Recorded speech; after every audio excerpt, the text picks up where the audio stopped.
nice restaurants in downtown Vegas. Any more? There should be coming. Oh, no, I think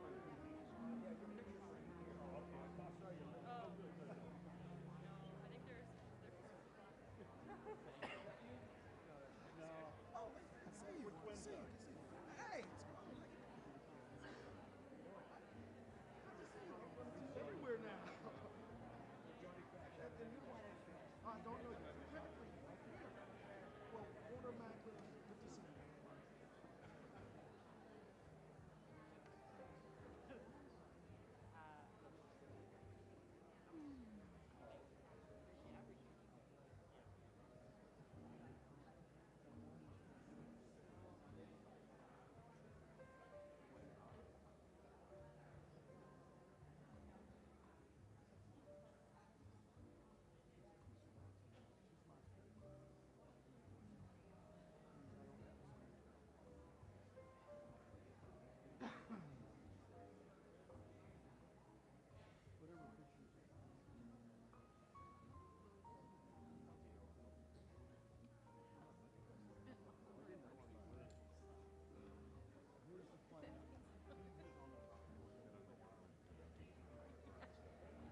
Please welcome Andrea Stanford.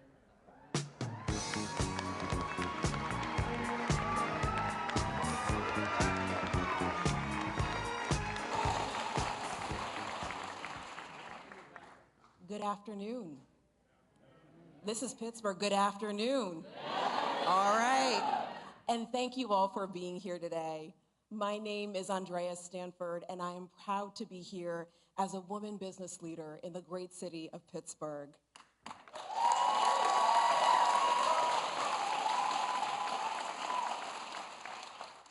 Throughout my career, I have spent my time working to improve the lives of my neighbors and my community.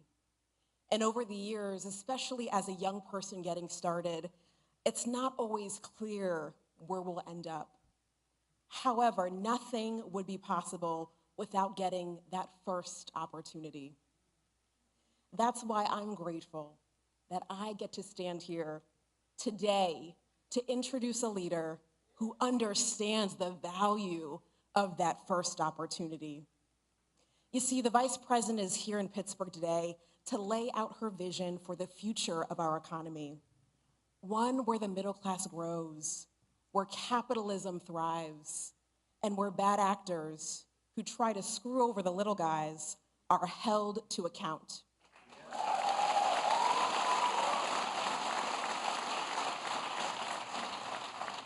And we know this. There's no better place to deliver such an address at such a time as this, right here in the Steel City.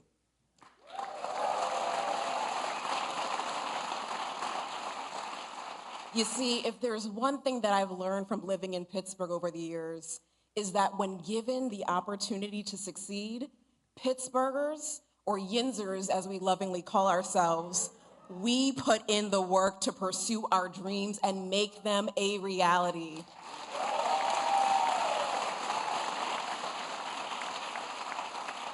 Kamala Harris is committed to make sure that access to opportunity is a reality for everyone, not just those like Donald Trump who were born with a silver spoon in their mouth. You see, today's speech is Vice President Harris's chance to tell the American people why she believes, what she believes about fairness, about building and expanding the middle class, and about how we ensure that every child in this great nation has equal access to the American dream, and how she'll get it done as president. You see, we've seen what Donald Trump did. As president, he blew up the national debt, gave tax cuts to millionaires and billionaires at the expense of working people, and created incentives to ship jobs overseas. If reelected, we know that Trump and his extreme Project 2025 agenda would raise costs for working families, usher in a recession, and destroy good-paying, family-sustaining jobs that Kamala Harris has fought so diligently to create. We can't go back. We can't go back. We must elect Kamala Harris in November, not just because it's important that we have a leader with the character to be present, but because working families across the nation are depending on her. With that, it is my honor to introduce someone who has dedicated her life to public service, a woman who has spent her entire career fighting for everyday Americans. And let me remind you of her background. As a prosecutor, she took on, you know the story, y'all, she took on violent criminals and held them accountable.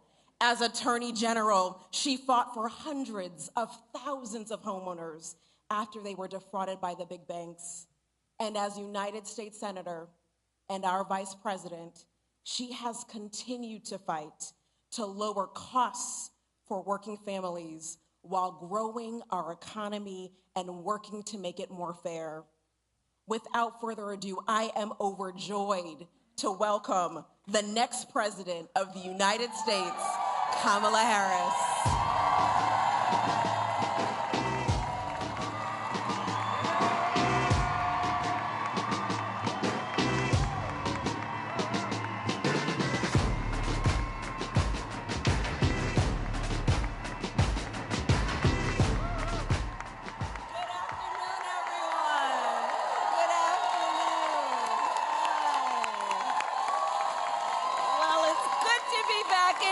Pittsburgh. Thank you all. Thank you, thank you. Please have a seat. Please have a seat. Andrea, thank you so very much for that beautiful introduction and for your leadership. It really is my honor to be with you today. Thank you. And thank you to Risa and the Economic Club of Pittsburgh for hosting us today. And I also want to thank Mayor Gainey for being here. Mayor, you greet me each time I come to Pittsburgh. I thank you so very much for that and your leadership. Thank you. So, hello, friends. Let's get started. Okay. So we gather at a moment of great consequence. In this election, I believe we have an extraordinary opportunity to make our middle class the engine of America's prosperity, to build a stronger economy where everyone, everywhere, has a chance to pursue their dreams and aspirations, and to ensure that the United States of America continues to out-innovate and out-compete the world. Over the past 3.5 years, we have taken major steps forward to recover from the public health and economic crisis we inherited. Inflation has dropped faster here than the rest of the developed world. Unemployment is near record low levels.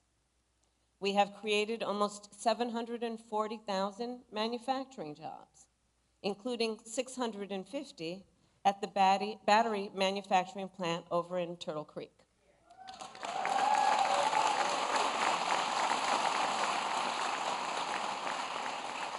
And we have supported another 15,000 jobs at Montgomery Locks. So these are local, great examples of the work that we have achieved thus far. And last week, for the first time, of course, in 4.5 years, the Federal Reserve cut interest rates, which will make it just a little easier for families to buy a home or a car or just pay down their credit card bill. But let's be clear, for all these positive steps, the cost of living in America is still just too high. You know it, and I know it. And that was true long before the pandemic hit. Many Americans who aspire to own a home are unable to save enough for a down payment on a house, and starting to think that maybe home ownership is just outside of their reach. Folks who live in factory towns and in rural communities, who have lost jobs, are wondering if those jobs will ever come back. Many Americans are worried about how they'll afford the prescription medication they depend on. All of this is happening at a time when many of the biggest corporations continue to make record profits while wages have not kept up pace. I understand the pressures of making ends meet. I grew up in a middle-class family, and while we were more fortunate than many, I still remember my mother sitting at that yellow Formica table, late at night, cup of tea in hand, with a pile of bills in front of her, just trying to make sure that she paid them off by the end of the month. Like so many Americans, just trying to make it all work. Every day, millions of Americans are sitting around their own kitchen tables and facing their own financial pressures. Because over the past several decades, our economy has grown better and better for those at the very top, and increasingly difficult for those trying to attain, build, and hold on to a middle-class life. In many ways, this is what this election is all about. The American people face a choice between two fundamentally very different paths for our economy. I intend to chart a new way forward and grow America's middle class. Donald Trump intends to take America backward to the failed policies of the past. He has no intention to grow our middle class. He's only interested in making life better for himself and people like himself, the wealthiest of Americans. You can see it spelled out in his economic agenda. An agenda that gives trillions of dollars in tax cuts to billionaires and the biggest corporations, while raising taxes on the middle class by almost $4,000 a year, slashing overtime pay, throwing tens of millions of Americans off of health care, and cutting Social Security and Medicare. In sum, his agenda would weaken the economy and hurt working people and the middle class. You see, for Donald Trump, our economy works best if it works for those who own the big skyscrapers, not those who actually build them, not those who wire them, not those who mop the floors,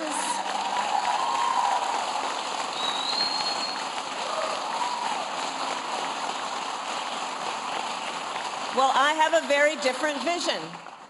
I have a very different vision for our economy. I believe we need to grow our middle class and make sure our economy works for everyone, for people like the people in the neighborhood where I grew up and the hardworking Americans I meet every day across our nation. So I call my vision the opportunity economy. And it's about making sure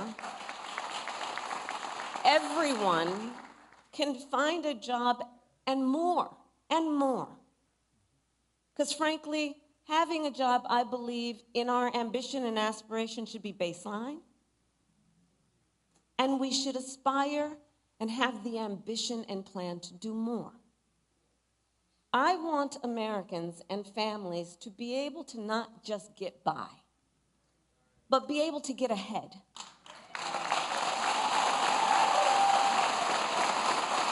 To thrive. Be able to thrive. I don't want you to have to worry about making your monthly rent if your car breaks down. I want you to be able to save up for your child's education, to take a nice vacation from time to time. I want you to be able to buy Christmas presents for your loved ones without feeling anxious when you're looking at your bank statement. I want you to be able to build some wealth, not just for yourself, but also for your children and your grandchildren, intergenerational wealth.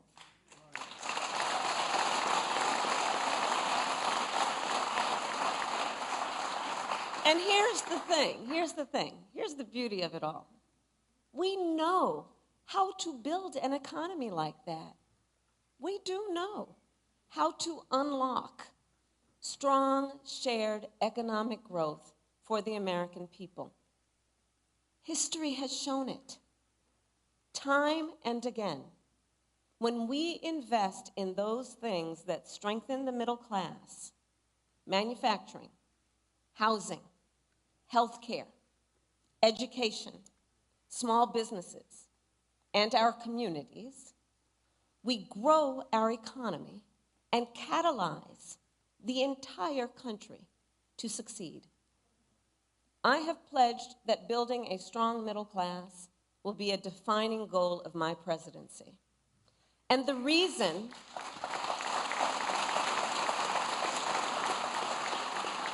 But let me tell you, the reason is not about politics and it's not about ideology. From my perspective, it's just common sense. It's just common sense. It's actually what works. When the middle class is strong, America is strong. And we can build a stronger middle class. The American economy, we know this here. The American economy is the most powerful force for innovation and wealth creation in human history. We just need to move past the failed policies that we have proven don't work. And like generations before us, let us be inspired by what is possible. As president, I will be grounded in my fundamental values of fairness, dignity, and opportunity. And I promise you, I will be pragmatic in my approach. I will engage in what Franklin Roosevelt called bold, persistent experimentation.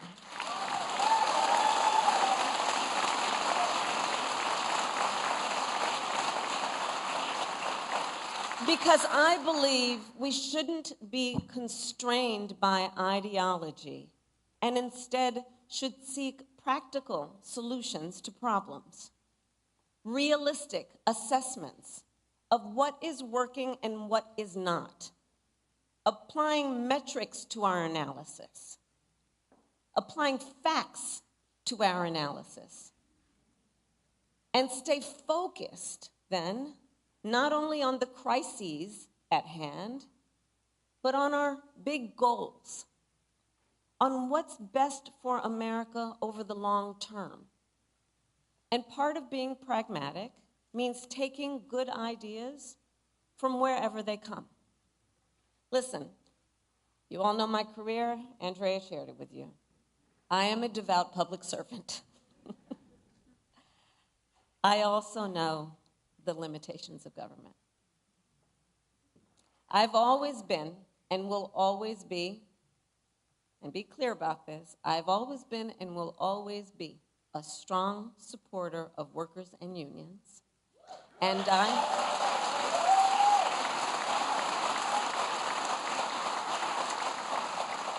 I also believe we need to engage those who create most of the jobs in America.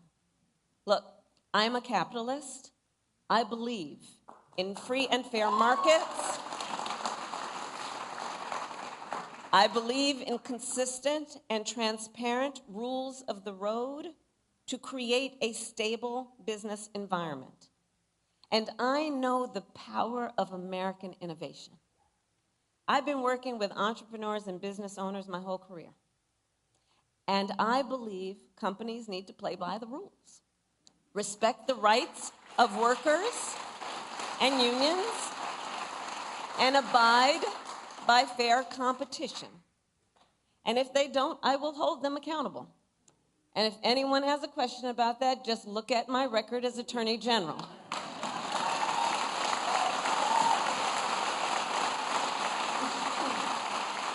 Look at my record in California, taking on the big banks for predatory lending, taking on big healthcare companies for conspiring to jack up prices, taking on a big for-profit college for scamming veterans and students.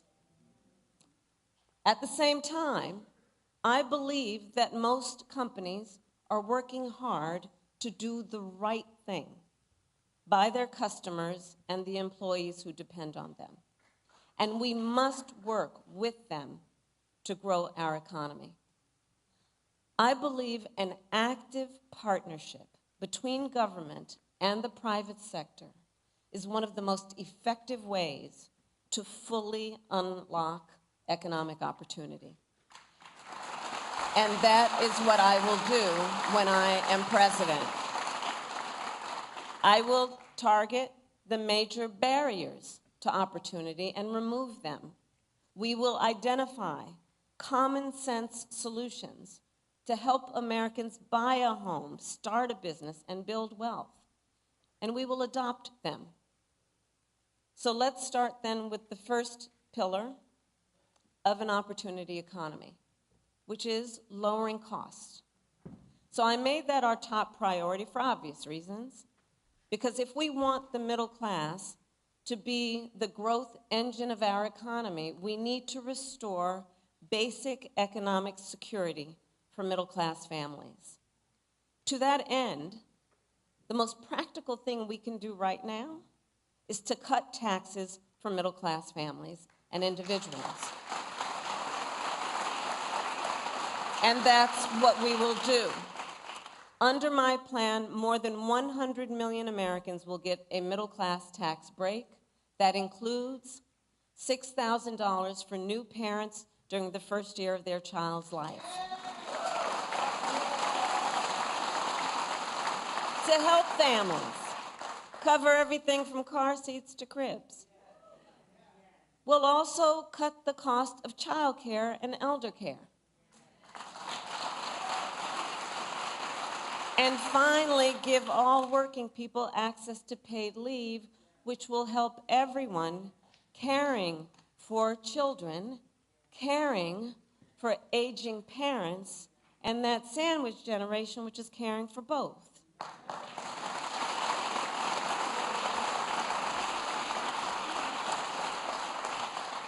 So I have a personal experience with caregiving.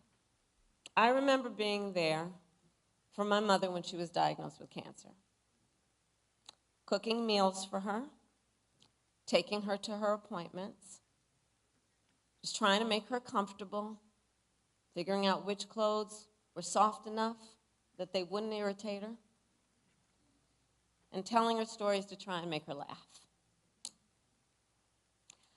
I know caregiving is about dignity. It really is. And when we lower the cost and ease the burdens people face, we will not only make it then easier for them to meet their obligations as caregivers, we will also make it more possible for them to go to work and pursue their economic aspirations. And when that happens, our economy as a whole grows stronger. Now, middle-class tax cuts are just the start of my plan. We will also go after the biggest drivers of cost for the middle class and work to bring them down. And one of those, some would argue one of the biggest, is the cost of housing. So here's what we will do. We will cut the red tape that stops homes from being built and take on, in addition, corporate landlords who are hiking rental prices. And we will work with builders and developers to construct 3 million new homes and rentals for the middle class, because increasing the housing supply will help drive down the cost of housing.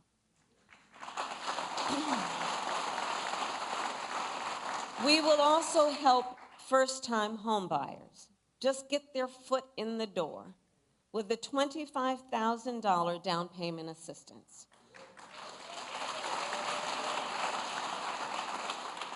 Because the goal is clear. Let's help more Americans afford to buy a home, which we know is a critical step in their ability to grow their wealth and intergenerational wealth. And we will work to reduce other big costs for middle-class families. We will take on bad actors who exploit emergencies and drive up grocery prices by enacting the first ever federal ban on corporate price gouging.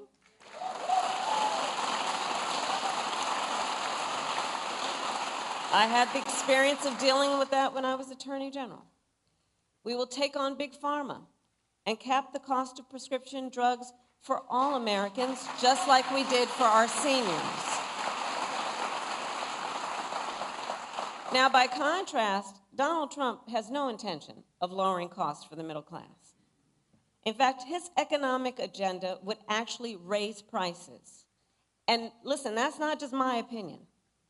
A survey of top economists by the Financial Times and the University of Chicago found that by an overwhelming 70 to 3% margin, my plan would be better for keeping inflation low.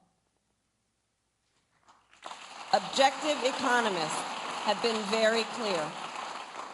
The second pillar of an opportunity economy is investing in American innovation and entrepreneurship. So for the last century, the United States of America has been a beacon around the world. And as your vice president now for almost 4 years, I've been traveling the world, meeting with world leaders, meeting with foreign leaders, meeting with business people in various countries with which we have partnership. And I will tell you, America remains a beacon for what it means to inspire and invest in innovation. Not only for our ability to come up with some of the most breakthrough ideas, but also our ability to turn those ideas into some of the most consequential innovations the world has ever known. I believe the source of our success is the ingenuity, the dynamism, and enterprising spirit of the American people. To paraphrase, yes, it is, it's our nature. It's our nature. To paraphrase Warren Buffett, since the founding of our nation, there has been no incubator for unleashing human potential like America. And we need to guard that spirit. We have to guard that spirit. Let it always inspire us. Let it always be the source of our optimism, which is that spirit that is so uniquely American. And let that then inspire us by helping us to be inspired to solve the problems that so many face, including our small business owners. So as I travel the country, what I hear time and again from those who own small businesses and those who aspire to start them is that too often an entrepreneur has a great idea, not too often, that's good, and they have the willingness to take the risk, but they don't have access to the capital that they need to make it real. And as Andrea said, not everybody was handed on a silver platter $400 million and then filed for bankruptcy 6 times. Oh, I said that. I actually said that. Well, we can make it easier. We can make it easier for our small businesses to access capital. On average, it costs about $40,000 to start a new business. But currently, the tax deduction for startups is only $5,000. So currently, for startup costs, the tax deduction is $5,000. Well, in 2024, it is almost impossible to start a business on $5,000, which is why, as president, I will make the startup deduction 10 times richer, and we will raise it from $5,000 to $50,000 tax deduction. And provide low and no interest loans to small businesses that want to expand. All of which will help achieve our ambitious, some would say, but that's okay, let's be ambitious, our ambitious goal of 25 million new small business applications by the end of my first term. I know this is very achievable. And for anyone here who is a small business owner, works for a small business, or has a small business in your life, you understand what I'm talking about in terms of when we build up our small businesses, what that does to entire communities to lift them up economically, civically, culturally, and in every way. Small businesses, the point being, help drive our economy. And they create nearly 50% of private sector jobs. And they strengthen our middle class. And if we can harness the entrepreneurialism of the American people and unlock the full potential of aspiring founders and small business owners, I am optimistic that no one will be able to outpace us. By contrast,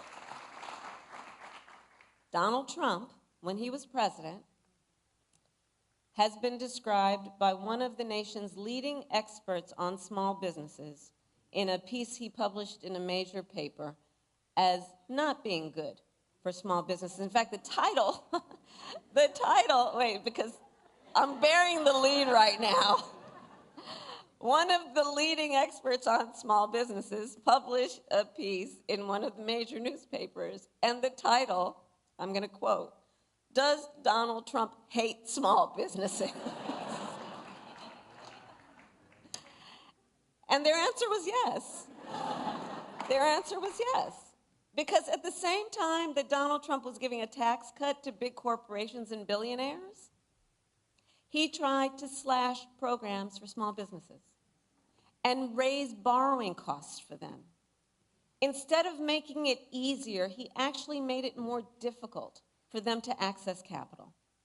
And that's not surprising, because Donald Trump just does not prioritize small businesses. He does not seem to value, frankly, the essential role they play.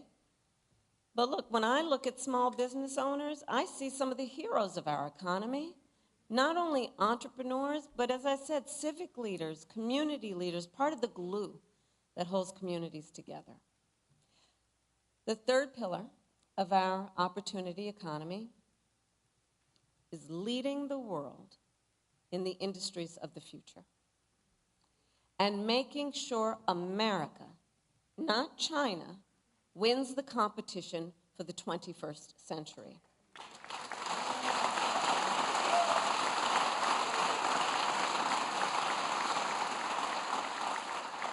One of the recurring themes in American history is that when we make an intentional effort to invest in our industrial strength, it leads to extraordinary prosperity and security, not only for years, but for generations.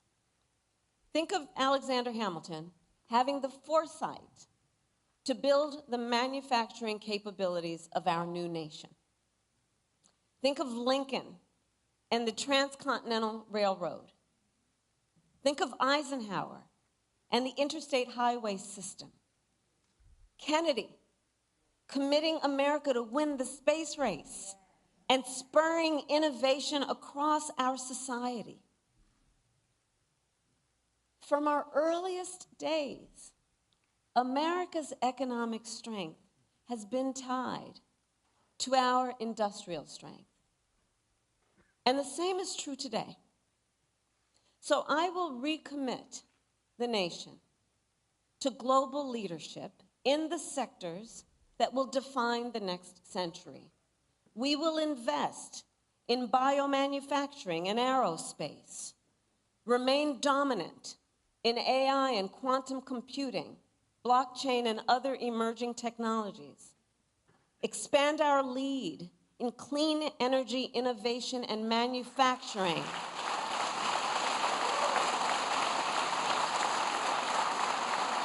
so the next generation of breakthroughs, from advanced batteries to geothermal to advanced nuclear, are not just invented, but built here in America by American workers.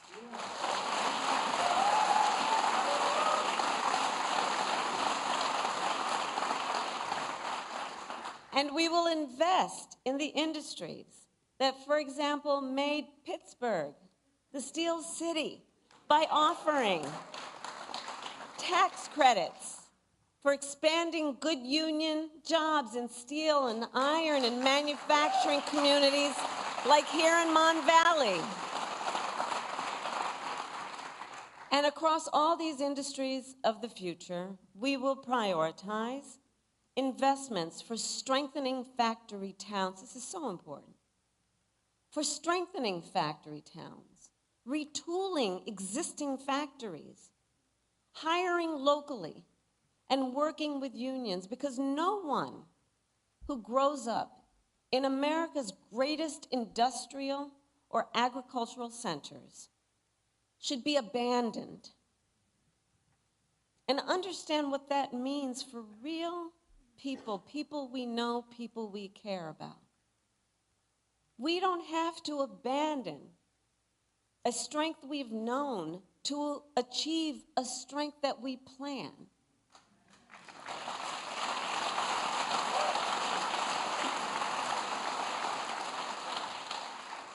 And here's what else we will do when I'm president. We will double the number of registered apprenticeships by the end of my first term.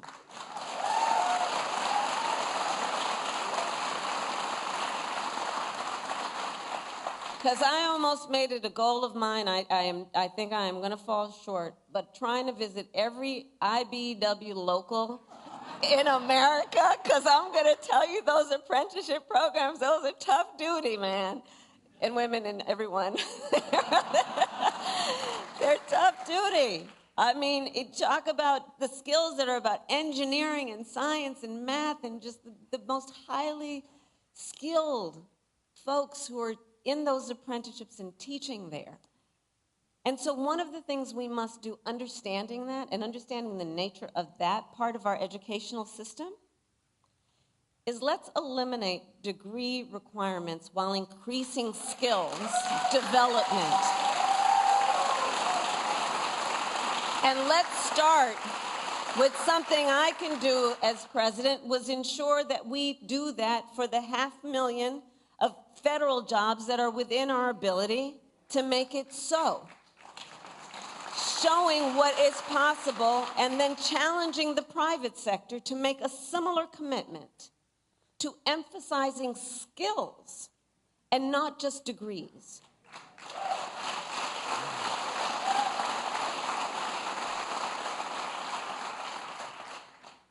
And we will reform our tax laws to make it easier for businesses to let workers share in their company's success. And I will challenge the private sector to do more, to lift up workers through equity, profits, and benefits, so more people can share in America's success and prosperity.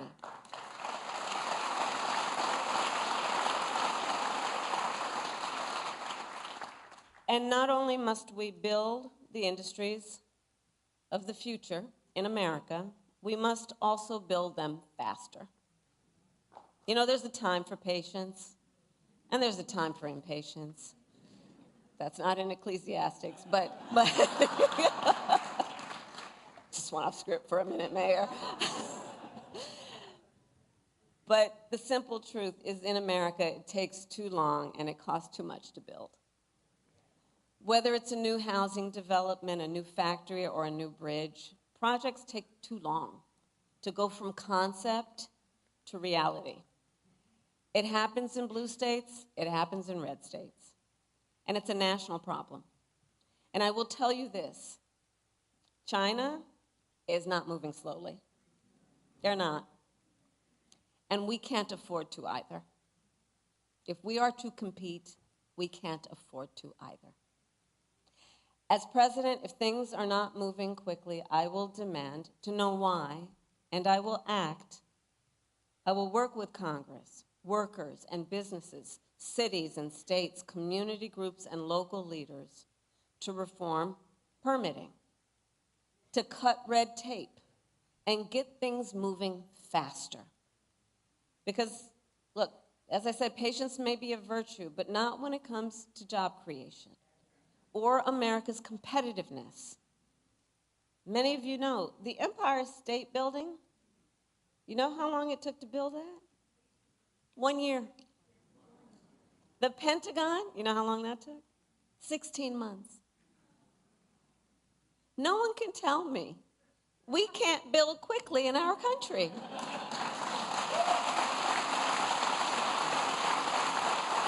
I've got empirical evidence. Now look, my opponent, Donald Trump, well, he makes big promises on manufacturing. Just yesterday, he went out and promised to bring back manufacturing jobs. And if that sounds familiar, it should. In 2016, he went out and made that very same promise about the Carrier plant in Indianapolis. You'll remember, Carrier then offshored hundreds of jobs to Mexico under his watch. And it wasn't just there. On Trump's watch, offshoring went up and manufacturing jobs went down across our country and across our economy. All told, almost 200,000 manufacturing jobs were lost during his presidency, starting before the pandemic hit, making Trump one of the biggest losers ever on manufacturing.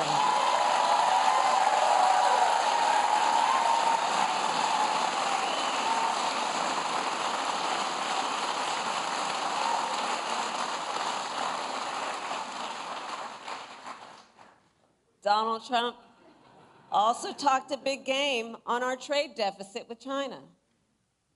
But it is far lower under our watch than any year of his administration.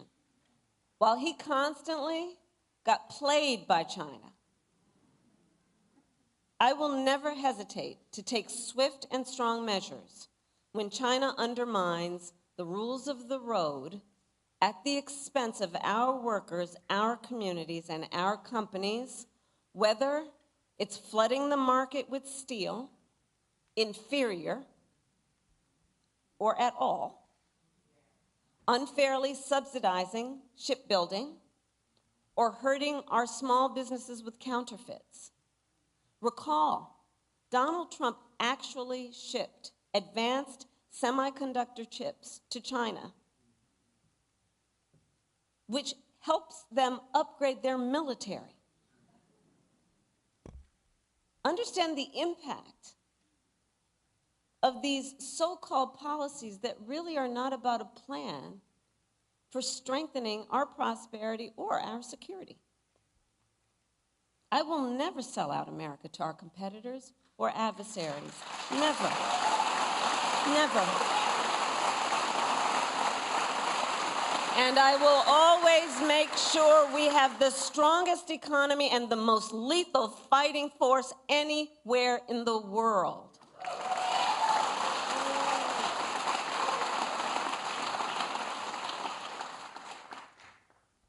So at this pivotal moment, we have an extraordinary opportunity to chart a new way forward. One that positions the United States of America and all of us who are blessed to call this home for success and prosperity in the 21st century. You know, there's an old saying that the best way to predict the future is to invent it. Well, that is the story of the Steel City. That is the story of the Steel City.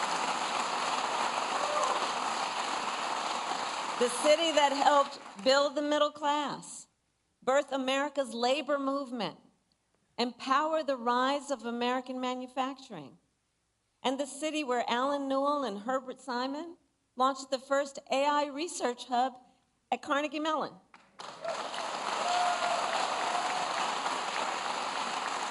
And created entirely new fields like machine learning. And Carnegie Mellon is now home to the largest university robotics center in America.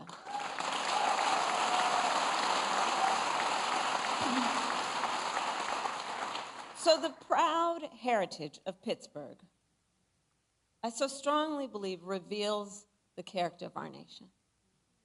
A nation that harnesses the ambitions, the dreams, and the aspirations of our people, seizes the opportunities before us because we see them, because we believe in them, and then invents the future.